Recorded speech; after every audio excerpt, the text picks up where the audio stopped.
আজ পবিত্র ঈদ উপলক্ষে নোনাডাঙ্গা সবুজ সংঘ উদ্যোগে আজ সারাদিনব্যাপী সাংস্কৃতিক ক্রীড়া প্রতিযোগিতা ও বস্ত্র বিতরণ অনুষ্ঠান অনুষ্ঠিত হলো বাঁকুড়া জয়পুর ব্লকের লোনাডাঙ্গা গ্রামে। আজ পবিত্র ঈদ মানে বিশেষ সম্প্রদায় তথা সংখ্যালঘু মুসলিমদের কাছে এক বিশেষ দিন। আর এই দিনটিকে কেন্দ্র করে এলাকার গরিব অসহায় মানুষদের কথা ভেবে পাশে দাঁড়ালেন নোনাডাঙ্গা সবুজ সংঘ। আর এই নোনাডাঙ্গা সবুজ সংঘের উদ্যোগে 25 বছর ধরে এই ক্লাব এক সম্প্রীতির বার্তা তুলে ধরে আজকেও এক অন্য ছবি উঠে এলো আমাদের ক্যামেরায়। এখানে হিন্দু মুসলিম ভ্রাতৃত্বের বন্ধনে আবদ্ধ হলো এলাকা। এই ক্লাবের বস্ত্রদান অনুষ্ঠানে লক্ষ্য করা যায় ধর্ম বর্ণ নির্বিশেষে সকল স্তরের মানুষদের পাশে দাঁড়ালো এই ক্লাব। কথাই বলে ধর্ম যার যার উৎসব সবার। এখানে যেন এই বার্তায় তুলে ধরলো নোনাডাঙ্গা সবুজ সংঘ ক্লাব। আজকের এই অনুষ্ঠানকে নিয়ে কি বললেন এই ক্লাবের সদস্যরা, চলুন শোনাবো আপনাদের। Bureau report, BCN Bangla. আপনার নাম কি? আমার নাম শেখ নাসিরুল। তো কি করেন আপনি? আমি CRPF হেড কনস্টেবল। তো এই সবুজ সংঘ ক্লাবের যে এই সমস্ত কাজকর্ম আপনার কেমন লাগে?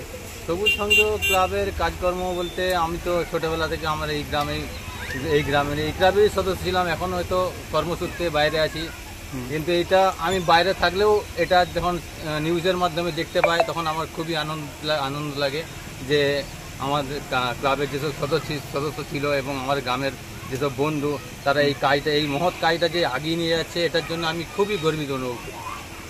নোয়াডাঙ্গা সবুজ সংঘের সেক্রেটারি, তো ওনাকে কিছু বলার জন্যে এখানে আহ্বান রাখছে। আপনারা কতদিন খেলা করাচ্ছেন?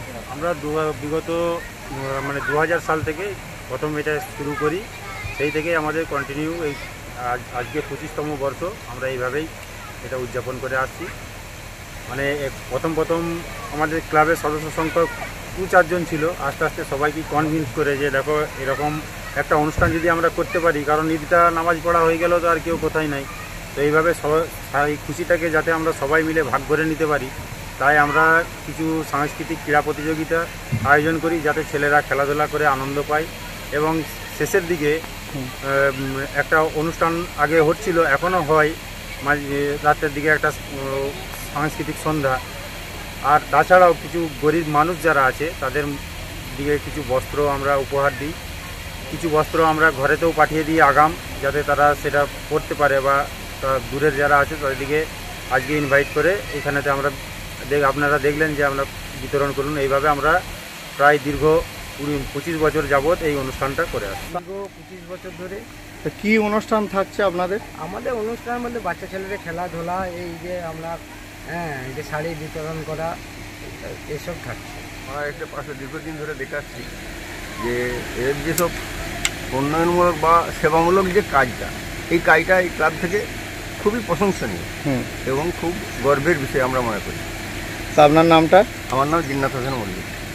এত ভালো লাগলো যে এই হাসিটা বোধহয় পয়সা দিয়েও হবে না, সামান্য একটু কাপড় দিয়ে যে খুশিটা তাদের হলো। আর সেই সঙ্গে আমাদেরও মন খুব খুশি, ঈদের দিনে এরকম একটা খুশির আমেজ আমরা এসেছিলাম, বা সেই আমেজটা আমাদের খুব ভালো।